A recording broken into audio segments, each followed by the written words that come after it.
My name is Tracy Limtiaco, and I'm honored to moderate this panel on energy.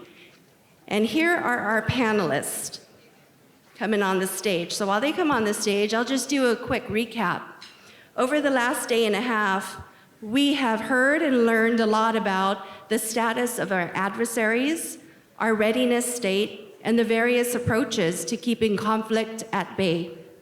Yesterday's keynote speaker, the Honorable Del Marks, warned that our adversaries are targeting infrastructure and stated that energy is the linchpin of operations, that energy is mission assurance.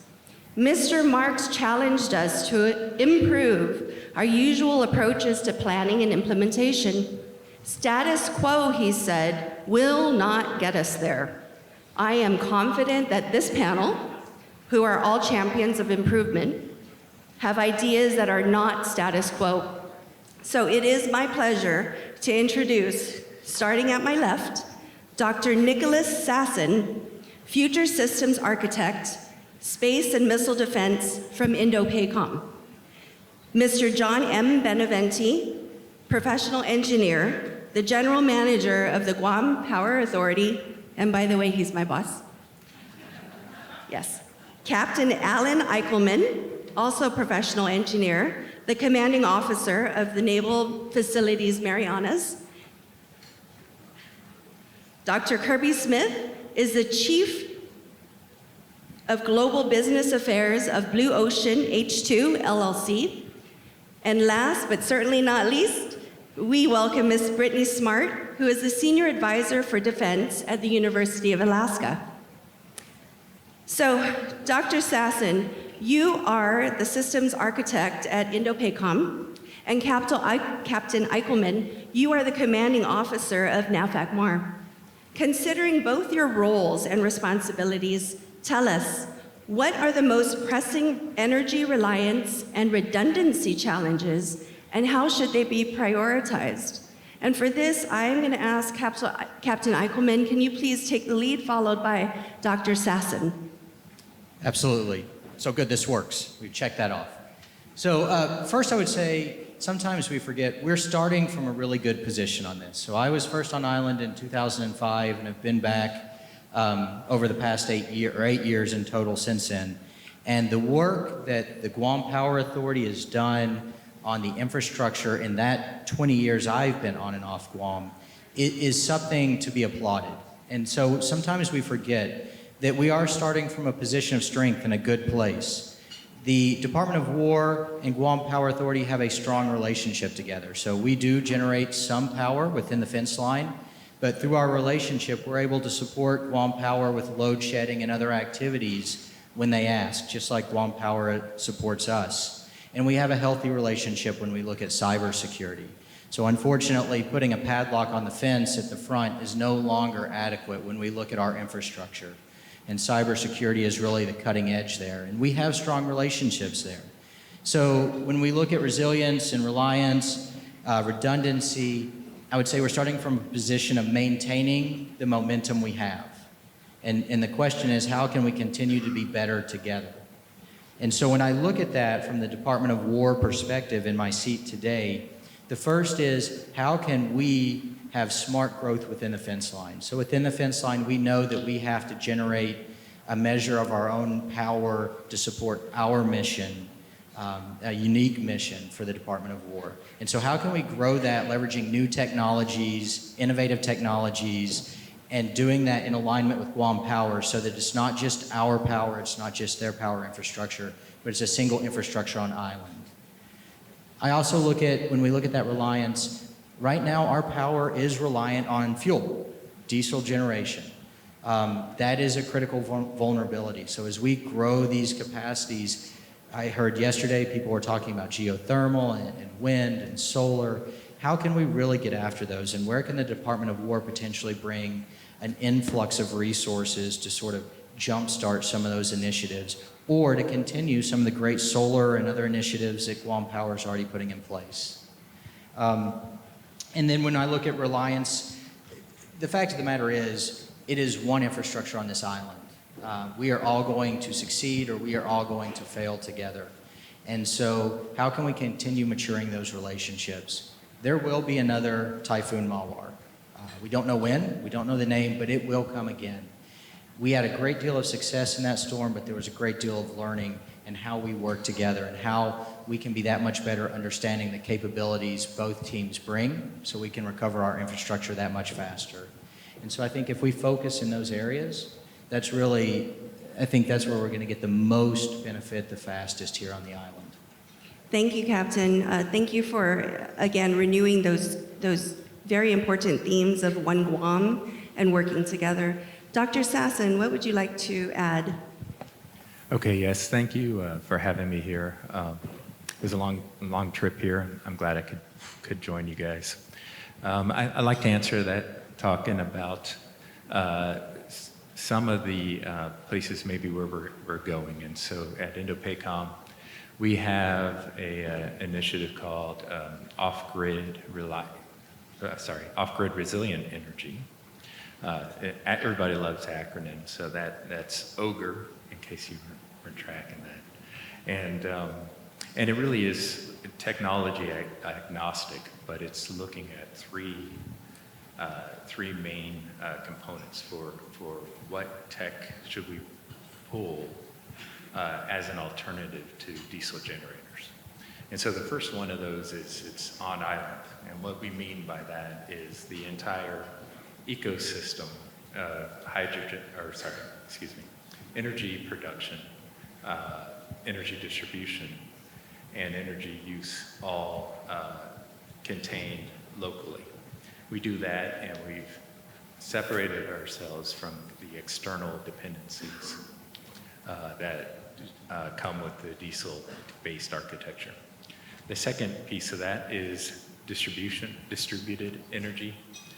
And what we mean by that is we, instead of centrally locating our production and relying on distribution of fuel, we can maybe produce energy in multiple locations around the island. And so technologies that can do that are very interesting to us and actively being explored. The third piece is off-grid. And that maybe is a little bit misleading. What we mean by that is it can operate independently of the grid.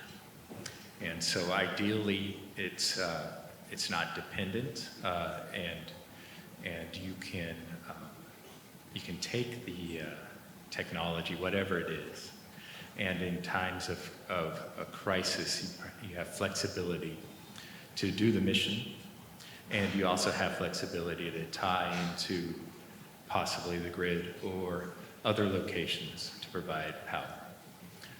And what that gets you is the flexibility not only here on island, but perhaps regionally if you're talking about fuels. And so. Okay. Yeah, thank you for that. Those are good possibilities for energy resiliency and redundancy. Does anyone have anything else to add? Sure, Brittany? Thank you. And to be clear, so my title is very confusing and long. In short, it's Defense Community Partnerships at the University of Alaska Fairbanks. How do we connect the mission needs, the installation needs with the community needs? And I also want to say that while I do also have a scope of work with DoD and the Department of Energy, these comments are my own, and I just want to make that clear. I'm going to start with, why is Alaska here in Guam? And when you really look at our differences and you catalog them, you'll actually see that there are more similarities than differences. And I'm going to start with a quick geography lesson before I go into my answer. Everyone take your hand and create a little shape. This is Alaska, yeah? And so when you do this and you compare it to the size of the continental US or the mainland, we call it lower 48, whatever you call it. These islands out here are the California coast.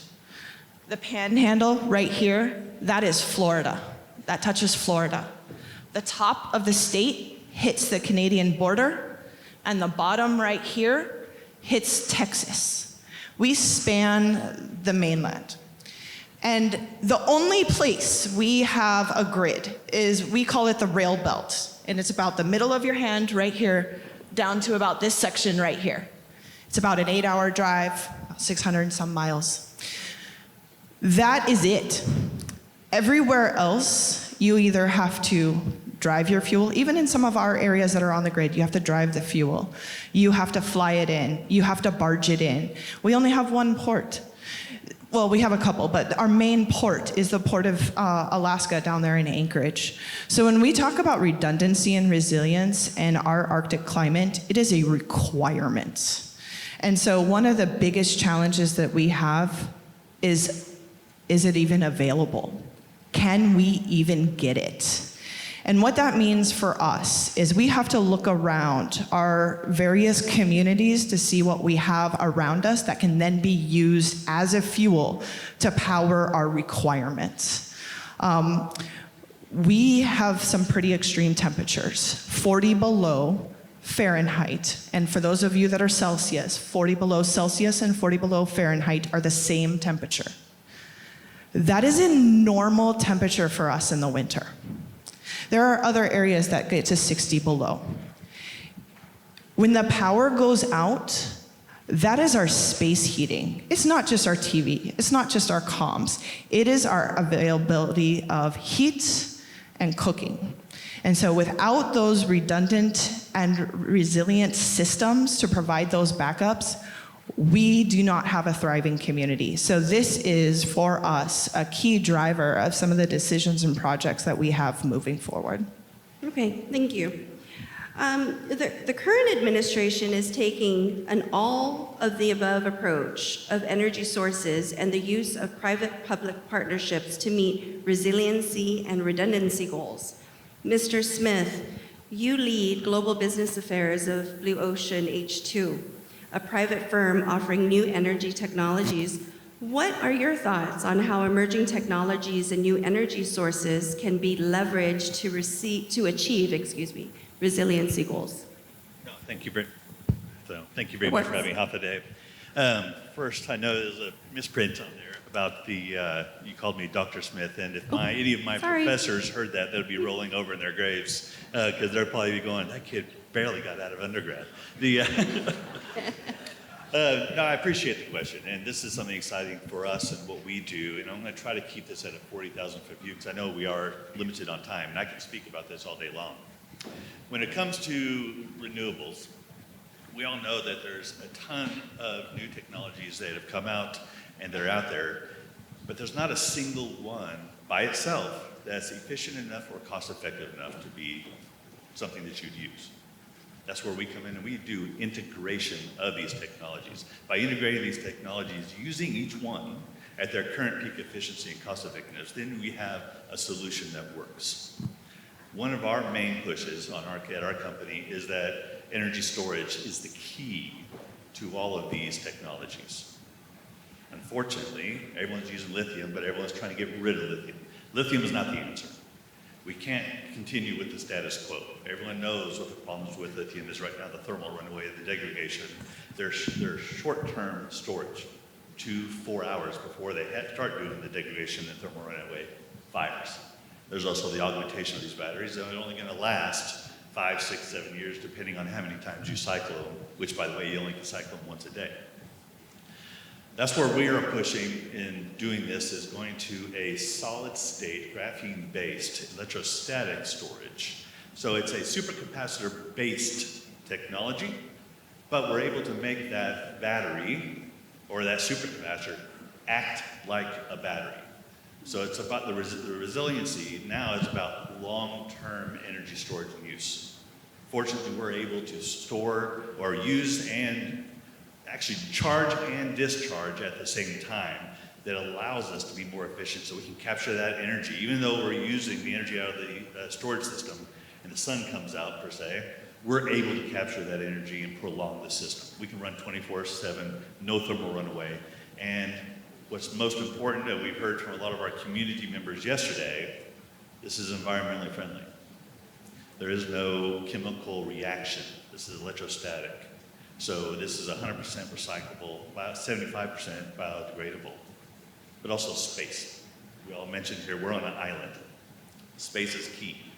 With the density of our system, we're able to stack these and use half the land space as you can with lithium or anything else. So we are all for the renewables, the new technologies, but it's all about integrated systems. So the resiliency part is being able to bring all of those, have numerous technologies that you can use all at the same time. So our systems, we can receive 8 different sources of power production at the same time, store that energy in management. And everything that runs through the system is conditioned power, which these days, as military, you understand, conditioned power is mission critical because of the technology that we use to run our everyday lives, like you were mentioning earlier, but also for the defense of our country and our land and our people. And so that's where that part of resiliency is, where you can use multiple sources of the new technologies, but manage them as one and be able to deliver. Second part of the resiliency, I'm almost done. Okay. I know I could go all day, I promise to keep it shorter. But the second part of resiliency is also boots on the ground. You gotta have the resources, the people at the site, on the ground. That's why we partnered with, I don't know, a lot of people probably know Jeff and Tracy Volcolo and Joe Rosario here in Guam. So we have offices here in Guam and Saipan with the technicians, with the engineers on site that we can respond same day, if not within 2 hours. So that second part of the resiliency is having the people that are able to operate and maintain these systems as well.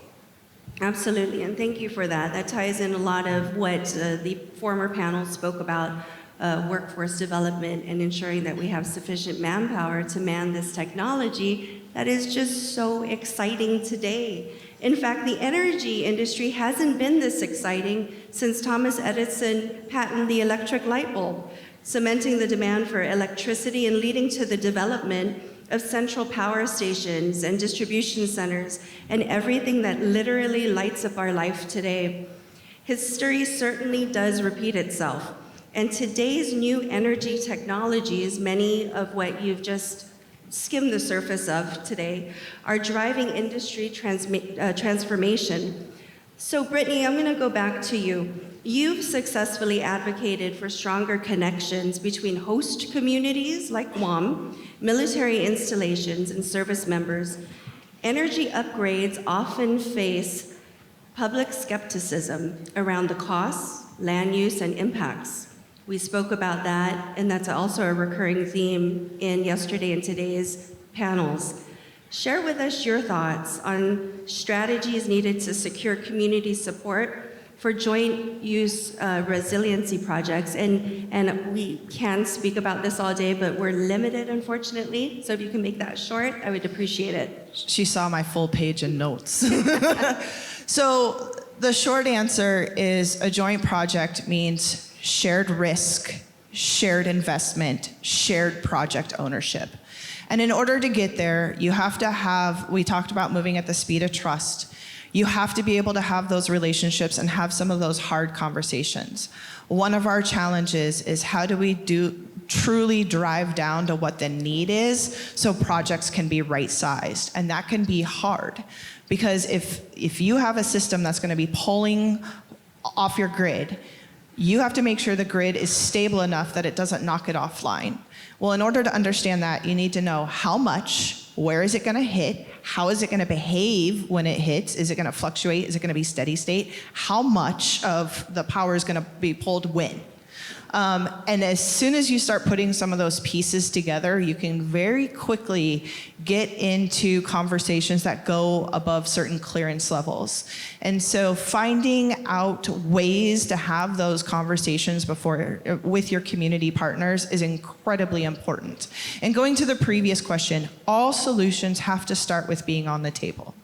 They have to. And then you walk through and have the right stakeholders at the beginning of the conversation, and you walk through and have a clear understanding of what the goals and priorities are. For us, we have to have combined heat and power.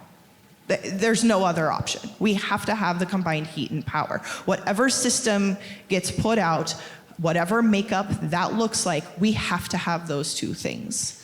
So as we identify what those stakeholders are and what the funding sources are and what the main drivers of demand growth are, we need to be able to have those safe spaces, in some instances closed doors, where you can have some really tough conversations where challenges from the past make that journey of trust very challenging, to open forums where you're communicating with your public.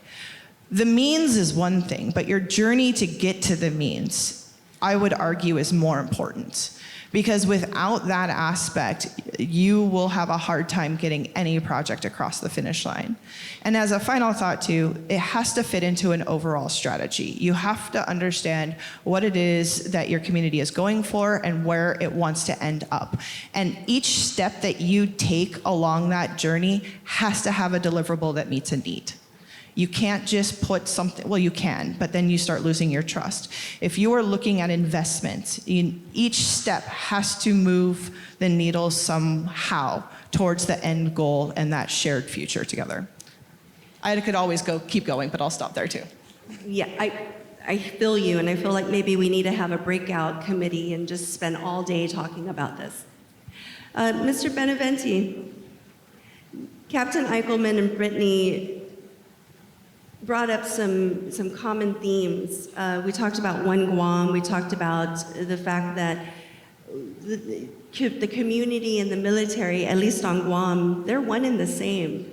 I think it was Captain Eichelman that said there are no borders for energy.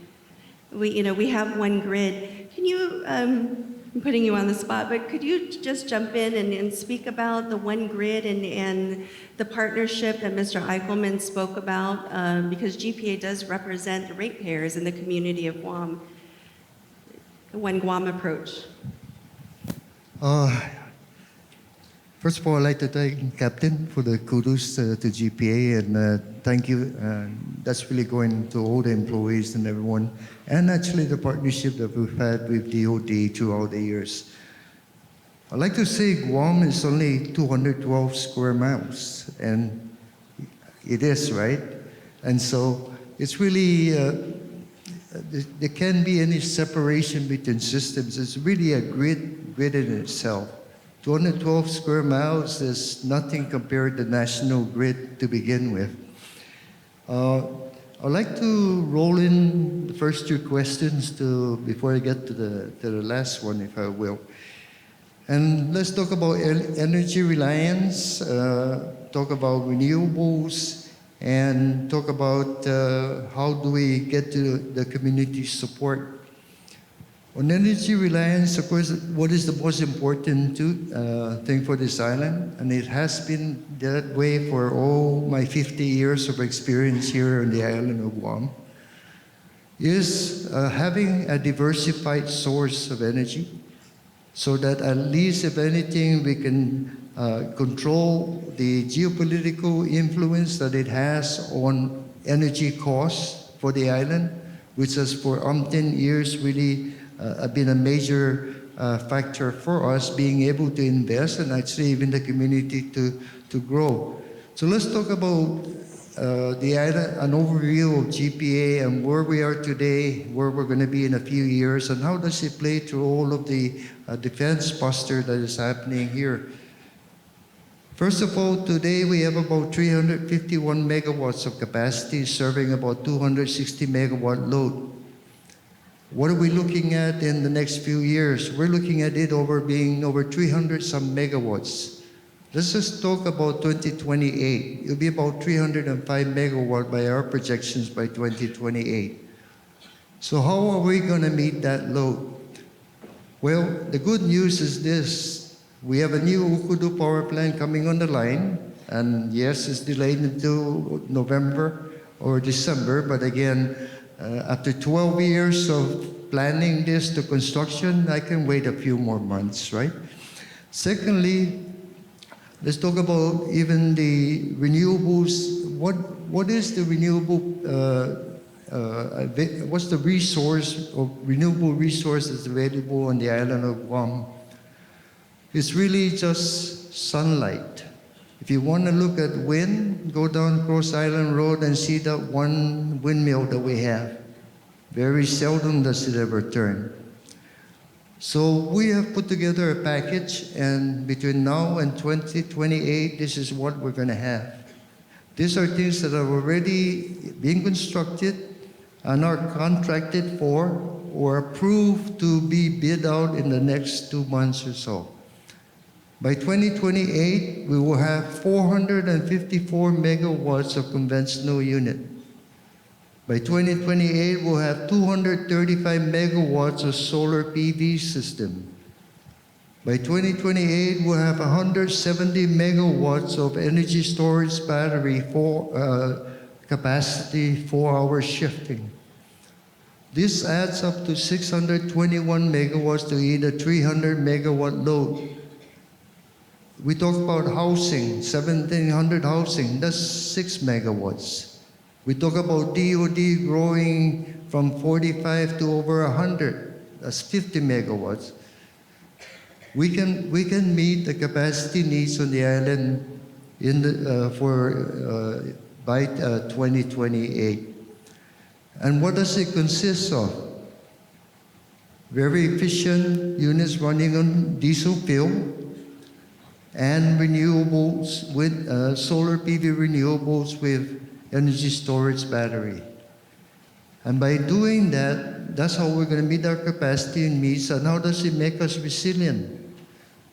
One, we're going to reduce our annual import of oil from the 3 million barrels a day that we just was at in 2022 to about 1.3 million barrels of oil in 2028, less than half of what we're using today. That's a huge resiliency thing that puts us on the island of Guam. And so, again, I'm not worried. Of course, I always worry, but I'm not too worried about meeting capacity needs moving forward over the next few years. The more we can add to that system, the more redundant and the stronger we are. But again, in addition to that, and again, I'm trying to tie in all the 3 questions. The cost of energy will be going from the 30 to 40 cents a kilowatt hour that you used to down about 24 to 25. I like to say that's an affordable range of energy for the island of Guam. And why do I say that? Because everywhere I go now, oh, John, very nice, you know. They love me because that's the price that's coming up. So I would think that's affordable. When we talk about, again, the issue about how do we get the public into this, it's really if you can provide reliable energy and at a lower cost, they will love you. They will take anything to make that because, again, for years and years, that has been the issue for Guam. What is most important to Guam Power Authority today? 1.5 billion, that's all. Not 8 billion to underground the whole island. $1.5 billion so that we can put underground system, transmission system to connect the north to the south, put in underground distribution systems to the underground systems to the water, wastewater, communication system, medical facilities, all of the ones that were crying to GPA after Typhoon Mawar. Now let me put it this way. In Typhoon Consona in 2002, it took over 3 months to recover from the super typhoon. In 2023, in Mawar, it took 50 days. Still not fast enough.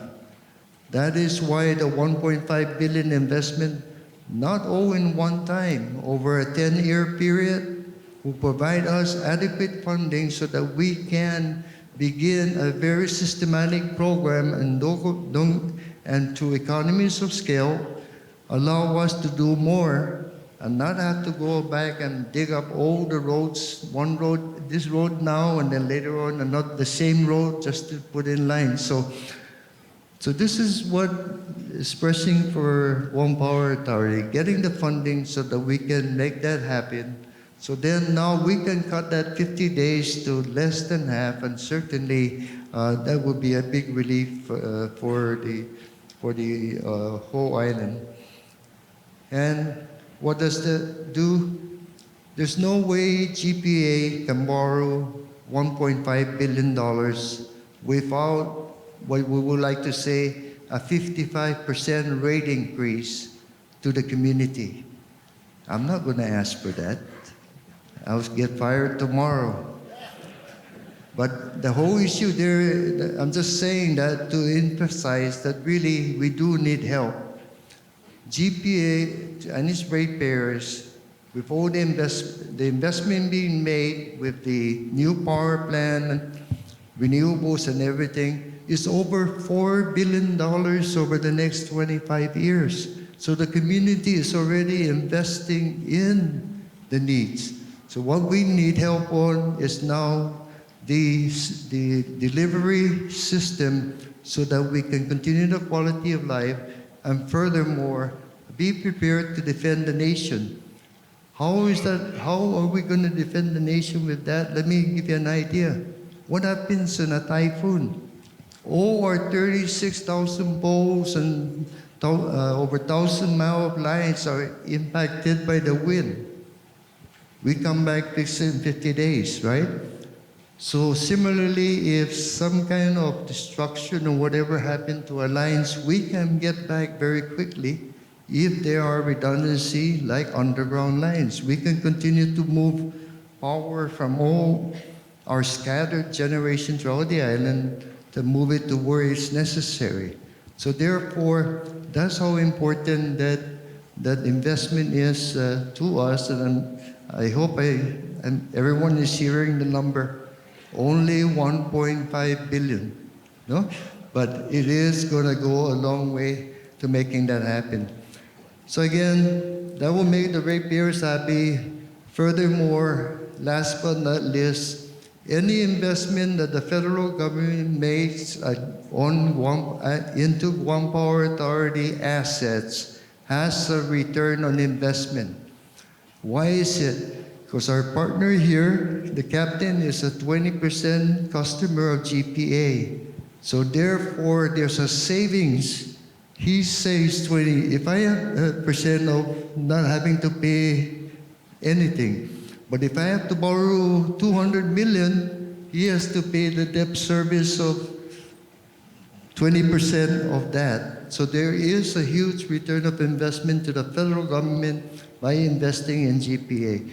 So I try to tie everything up in a short period of time. I can talk on this for hours if anyone wants to talk about it.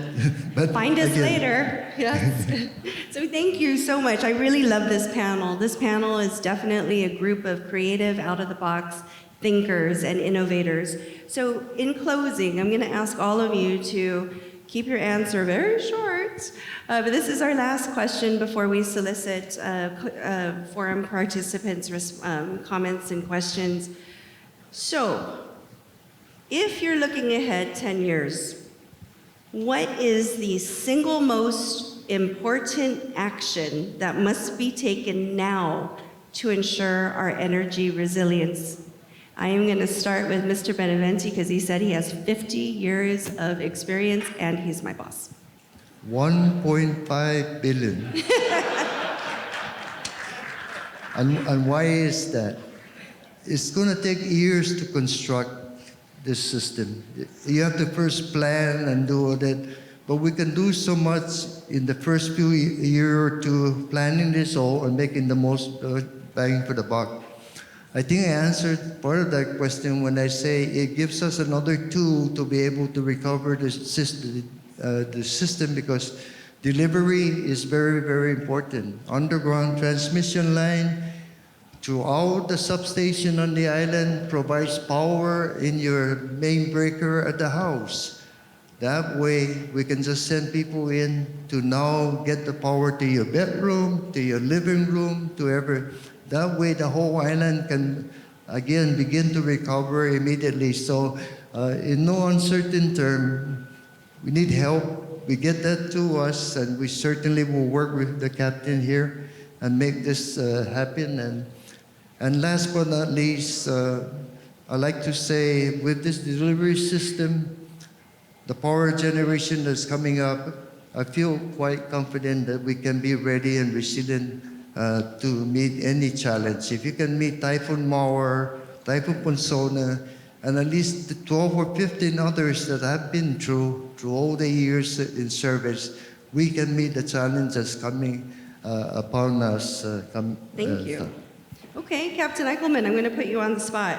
So same question, looking ahead 10 years, what's the single most important action that we need to take now to ensure resiliency? So I hope it's hardening infrastructure.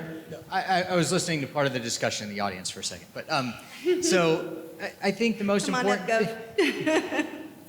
I think the most important thing we can do now is we have to agree on what our expectation is. What is a standard we are going to set, expect, and demand from our infrastructure over the next 10 years? Because we don't know what the different requirements are going to be. We don't know what's going to change financially. We don't know when the next storm will hit. We don't know how the technology is going to evolve. We know all of those things will happen, but to be postured to recover from or take advantage of, we have to have a common picture of what we want our infrastructure on this island for this community to be. What is the cybersecurity standard we are going to hold ourselves to? What is our expectation for microgrids and an ability, if we're going to lose power, to minimize the area that's lost and maintain what's left? What is our expectation for recovery? Once we know that, once we agree upon that, then all of the other discussions about how we do it, what technology we leverage, what are the pros and cons, the risks, the costs, they are all happening in that common framework, and everything's moving us forward. The biggest risk is we don't have that, and we keep changing our mind. We go one direction for a few years, but we decide maybe that's not what we wanted, and we start down a different path, and we lose momentum, we lose some of the good we might have.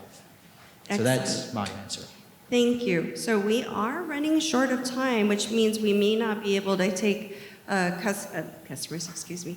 foreign participant questions. So Dr. Kirby, I did it again. No, I love it. I keep It's promoting fantastic. you. I'm so sorry. I'm making sure Mr. my Kirby. wife watches this so you see what you called me. That's perfect. Let me add on to that because I agree with you 100%, Captain.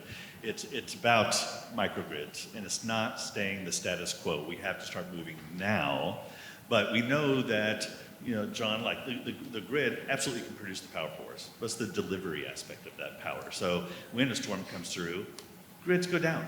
The lines go down. It takes time to repair those. So we got to have, as we're building our new communities, as we're building the new housing units here on the island, you have to set these up as microgrids from the start. Now, those microgrids can also be ready for the next technology to come. You don't have to use it now. For example, our systems, like we're doing a project in Hawaii for Admiral Popero right now, where we're using multiple sources of energy coming in to our energy storage source and going and feeding the forge, right? But that same system is already hydrogen ready, for example. So our systems are already produced for the next technology to come in and to be able to connect to it and feed it as well. So going forward is not staying status quo, getting rid of lithium, and going and getting everything in the microgrid application today. Awesome. Okay, Dr. Sasson. Quick. Yeah, no, shortly, it's diversification is good. So we have to have a ready-go solution that's not diesel, based on diesel generators, to provide that flexibility. And if we get there, we also open up opportunities for private partners that we didn't have before, because we're no longer limited by the cost of the diesel being shipped. We have already invested, presumably, in the critical infrastructure required to get the capacities we need for military operations. Those often are the most stressing cases that aren't day-to-day, and so we should have excess and opportunity for new directions and development. Okay, thank you. Good point.